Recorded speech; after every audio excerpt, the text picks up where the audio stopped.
you have a beautiful animal that with such a physique and a strength about them, and then when they're in such a pitiful state, they are totally stripped of their dignity, and then they'll crawl in wherever they can find a shady, cool spot, and they die.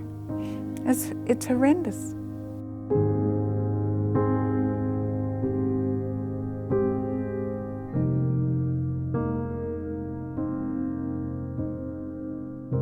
John and I came to Pimpara Lake in 1982. We ran predominantly sheep in the early stages and then moved into Hereford cattle as well. What we've done over the 40 odd years that we've been here is to put in a greater number of watering points throughout the property and therefore reduce the grazing pressure.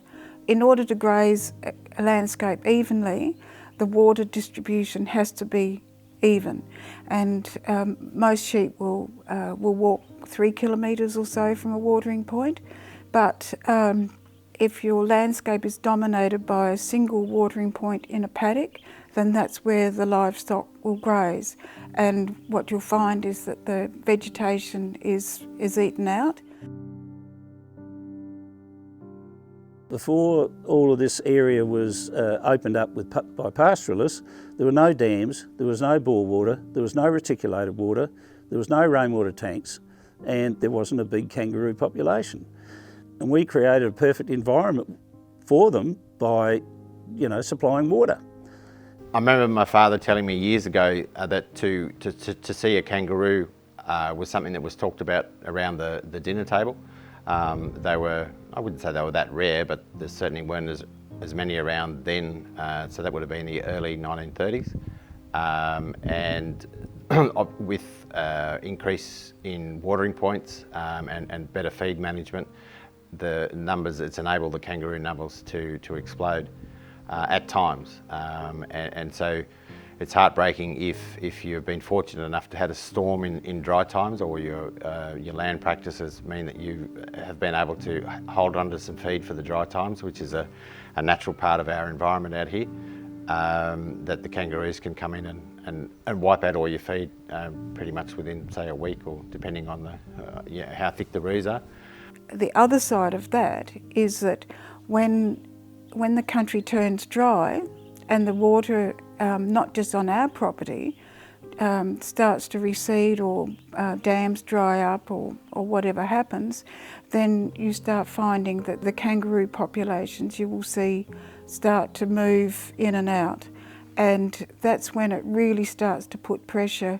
I mean, we're already experiencing the effect of the dryness and the effect of our own water being quite a challenge to find. And then you've got the added burden of animals that have just come because they're able to.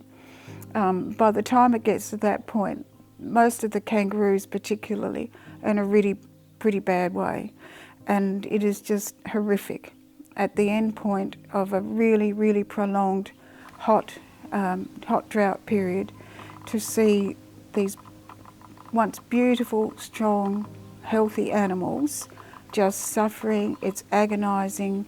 They come in and around. We have a little trough right at the house, for example, that attracts wonderful bird life, and I love to see, animals, healthy animals coming in there. But it's heartbreaking to see some of those poor, pathetic animals dragging themselves in, and then because they don't have the strength to go very far away from the water, they end up in your sheds, around your vehicles, under any tree that they can crawl under, and they die. And the stench is horrific. That's just around the homestead.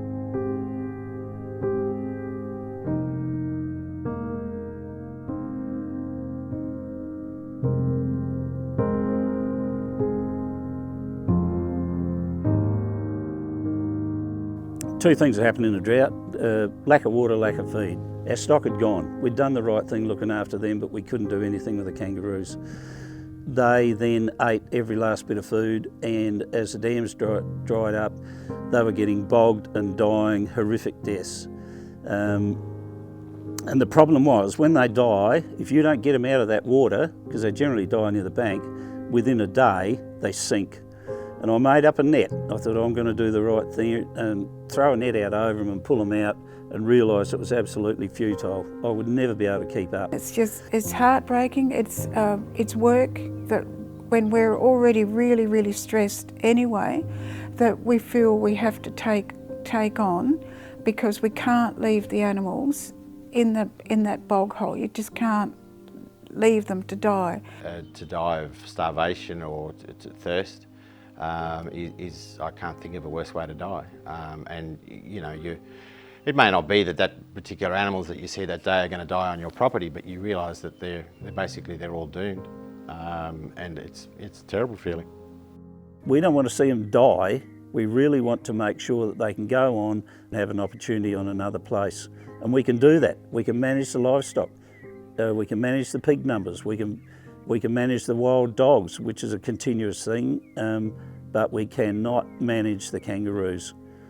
With the sheep and cattle, we can yard them up, load them on a truck, truck them out, and they're gone. They're no longer a risk to ourselves and to themselves. The kangaroos, you can't do that. They're here. And it's just, as I said, it's just horrendous sometimes. The stench of a dead kangaroo permeating in the middle of the night, permeating through the house, because they're just outside, you know, it's not nice. It has an impact. You know, farmers and graziers and people on the land are, I guess, to an extent, are sometimes renowned as being emotionally strong. But I don't care how emotionally strong you are. You know, people that are on the land generally choose to be on the land, and as such, you know, you love your animals, and to see them die like that, especially when it could have been prevented to an extent, it's very hard.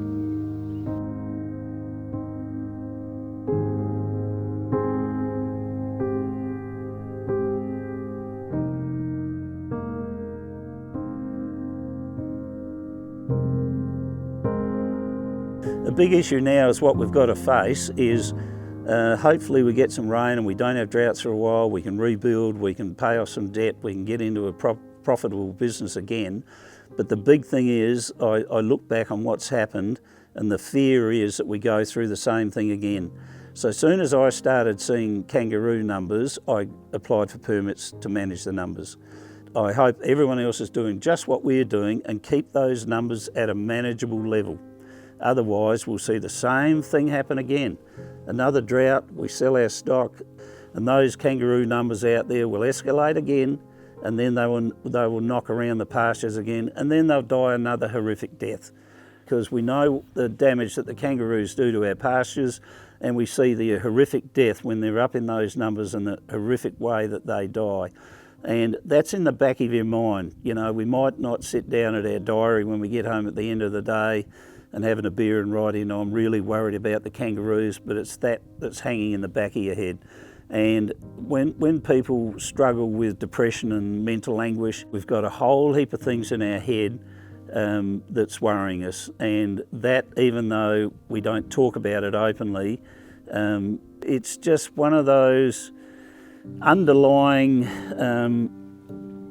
things that's in the back of your mind all the time. I can tell you, I get really quite angry that the responsibility for caring for those native animals that belong to all Australians from wherever, the burden of that responsibility is left to us. And nobody offers, you know, I'll come and help you pull them out every day. Or when we've been hand feeding and you will feed out for the sheep and the cattle, and next thing you've got hordes and hordes of kangaroos coming in and eating a valuable food source that we've paid for. Nobody's putting their hand up to say, oh look, you know, we'll help you. But that's the financial side of it. But it's I think deep down, for me and John, it's that through sensible management and clear thinking, without the hysteria that's attached to oh, we can't cull a native fauna. Oh, they're beautiful animals. Yep, absolutely. They're not very pretty when they're dying of starvation.